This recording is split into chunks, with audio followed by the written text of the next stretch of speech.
नमस्कार, सुप्रभात। 16 मई 2025 का दिन आपके लिए मंगलमय हो, ये दिन आपके लिए शुभ हो, ऐसी मेरी कामना है। 16 मई 2025 को शुभ मुहूर्त कब कब है, निकिष काल कब कब है, निकिष काल में राहु काल का क्या समय है, दिशाशूल किस दिशा में है और इसका क्या निवारण है, ये सारी बातें इस वीडियो के माध्यम से आप तक पहुंचा रहा हूं।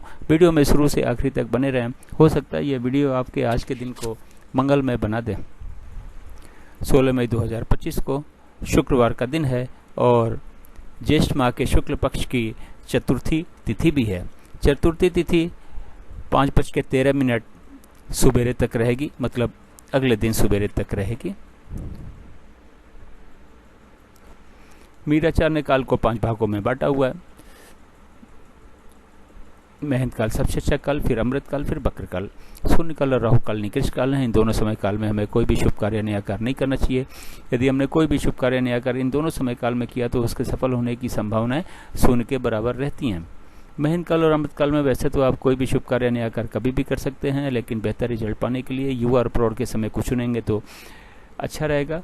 कहा यह जाता है कि युवा और प्रौढ़ के समय में यदि आपने अमृत काल और महंत काल में कोई कार्य शुरू किया तो वो शीघ्र पूर्ण होता है, निर्विघ्न पूर्ण होता है और 100% सफल होता है। बक्र काल में कहा यह जाता है कि यदि आपने कोई भी शुभ कार्य नया कार्य शुरू किया है तो कार्य पूरा हो जाता है, लेकिन बहुत ही ज़्यादा दिक्कतों और परेशानियों के बाद में। तो कोशिश करें कि बक्र काल में भी कोई शुभ कार्य नया कार्य न करना पड़े तो बेहतर है। अगर किसी वजह से करना भी पड़ता है तो युवा और प्रौढ़ के समय कुछ चुनेंगे तो अच्छा होगा, लेकिन ये मान के चलिएगा कि इसमें भी दिक्कतें हजार आने वाली हैं। राहु काल फ्लोटिंग काल है। ये महंत काल, अमृत काल, बक्र काल और शून्य काल में पड़ सकता है। राहु काल यदि महंत काल, अमृत काल और बक्र काल में पड़ता है तो उस समय हमें कोई भी शुभ कार्य नया कार्य नहीं करना चाहिए। उससे पहले यदि हमने कोई भी शुभ कार्य नया कार्य शुरू कर दिया तो कोई दिक्कत नहीं है। कार्य यदि राहु काल के बीच में कहीं जाके समाप्त होता है तब भी कोई दिक्कत नहीं है। अब बात करते हैं कि इस चार्ट का उपयोग आप कहाँ कहाँ और कैसे कर सकते हैं। गृह प्रवेश, मुंडन, कोई नई कथा, नई हवन, नई पूजा या नामकरण का शुभ मुहूर्त अगर जानना हो तो चार्ट का उपयोग करें। उस शुभ मुहूर्त में ही इन कार्यों को शुरू करें।